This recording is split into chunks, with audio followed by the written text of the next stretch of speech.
how did he almost die? Oh my God. I don't remember. If you, I mean, I'm sure. I think I've told you the story. I don't know. I don't think maybe like in full detail. Oh my God, I have a timeline because I gotta remember these things. No, I mean, obviously I know what happened, but I mean, so yeah, I've seen death right before me. So I've had every reason to not be here, not just once, but twice. Mm-hmm.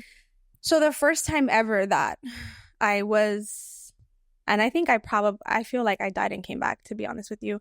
This had to be January 2019, maybe. Mm-hmm.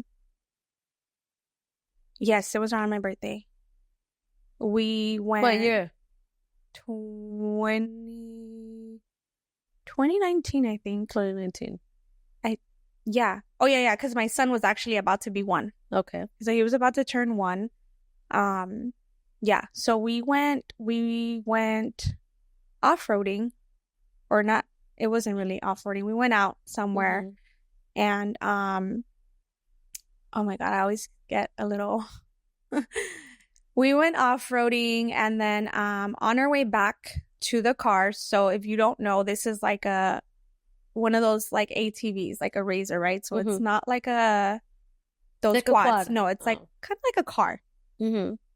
So we were already driving back out from this place in Riverside that we had went to. To the wash. Oh my God. Okay, girl, how do you know about that? First of all, what were you doing there? Oh, we got to get back to that. Okay, this girl. Okay. Noted. So yeah, so that's where we went. So like it wasn't really like off-roading, right? Because you don't really, people just go there, hang out, drink, whatever. You take your Razor, whatever. So we were driving back, and I think he had just gotten this Razor. He had a couple months with it. So mind you, we didn't have helmets, and there was no seatbelt because you don't go riding there. You just go to chill. So we're coming back in like already like residential. For whatever reason, this man decides to... This man, aka your man was driving. Yes, okay. He was driving.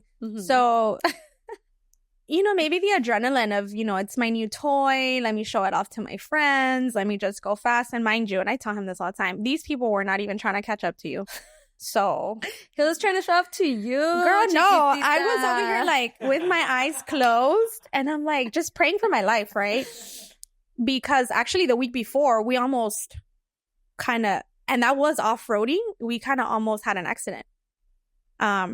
So that would have probably been really fatal. But anyways, so yeah, so we're driving back to the car. He's going like, I don't know, it had to be 70, 75. So that's pretty fast, right? No seatbelt, With no seatbelt, no helmet. Wow. Okay. So here's where she was trying to. Woo.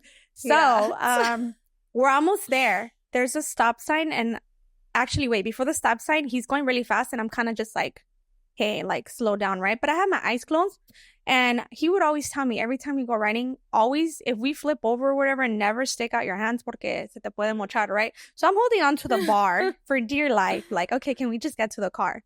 So I kind of smacked him like, slow down. He does not slow down, and I'm literally like this, okay? You already kind of felt something. No, I'm just like this, and I'm like, okay, we're almost there, because when I hit him, I already saw the stop sign. It was like, I don't know, maybe 100 feet or so away. So I'm like, okay, I'm just holding on to dear life here. And then next thing you know, I'm like, oh, this motherfucker's doing donuts, right? So I open my eyes, and I go like this to smack him. He's not in there. He flew out. What? I am flipping in this damn ATV. Yeah. And he already had flew out? He flew out. He flew out. You didn't hear him like... No, that's how fast, things can happen in a split second, right? So I think what he has said, he was trying to like turn and also like slow down, but he couldn't. So somehow lost control.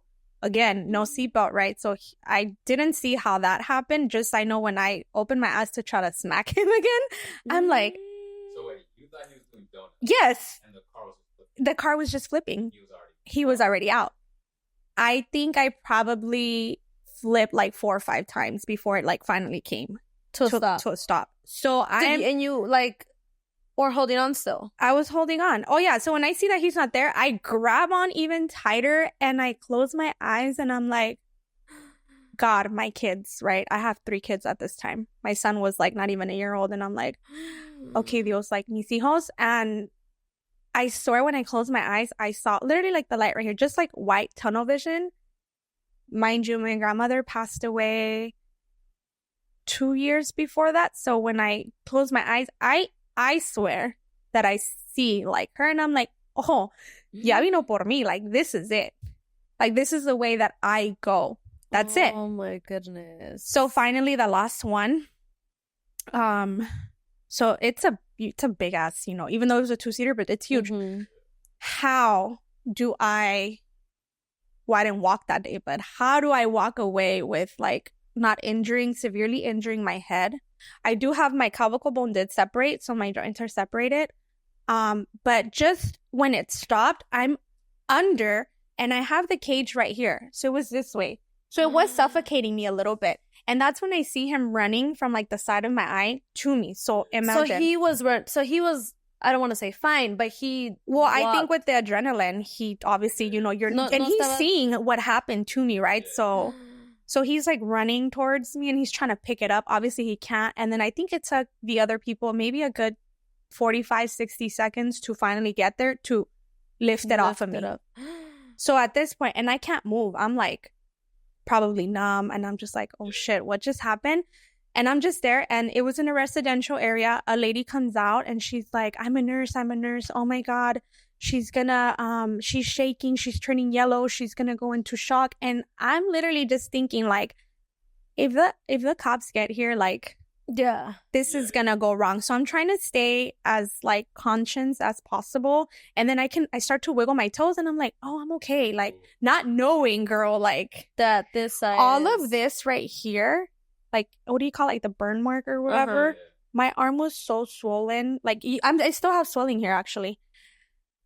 They had to carry me to put me in the car, girl. Like, I couldn't move. And somehow, some way, we left before, you know, even like officers arrived. Because I think the lady did obviously call it in. So he drives off, not even knowing where we're at. One of his friends into the racer again. No.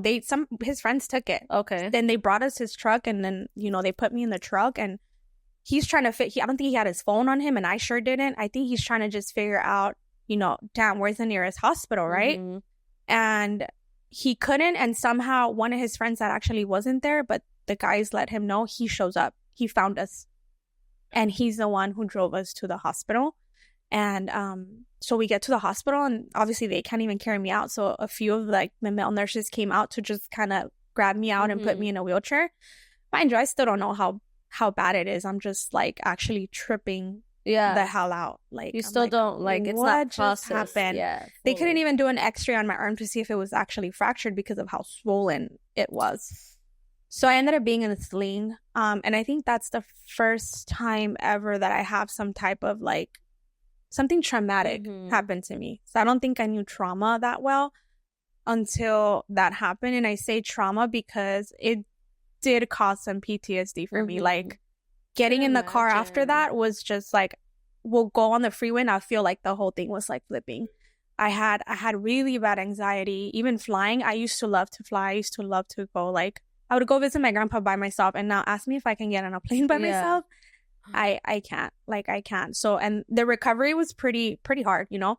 Actually, when that happened in February, I had my lash course scheduled, so I had to push that out. So that was already decided not to take it. Girl, yes. So I'm in a sling. Obviously, I'm like, hey, girl, I can. I'm in a sling. But she was really, you know, nice, and we pushed it forward. But you can just imagine your body, right? Like, everything. And I think about it now, and I thought I kind of healed from that. But just thinking about everything it cost my body, I was already on survival mode my whole life. So imagine that on top of it. Oh my God, it was crazy. Like, I literally always say, like, I am a walking miracle because have you seen videos of those freaking... Well, the following month, a friend of mine, her cousin, went to the same place to the wash. He was in the quad with his helmet. I guess he tried going on the wall and kind of flipped back. Se pegó la cabeza y de ese golpe quedó brain dead. It's so dangerous. So even more so, I was so emotional, like, and that's when I realized, like, I've always had a connection with God since I was small, but that's when I realized, like, okay, yep, I'm on this earth for a purpose. For a purpose. Yes, I have my kids, but what is my purpose? And that was that first testimony. Yeah.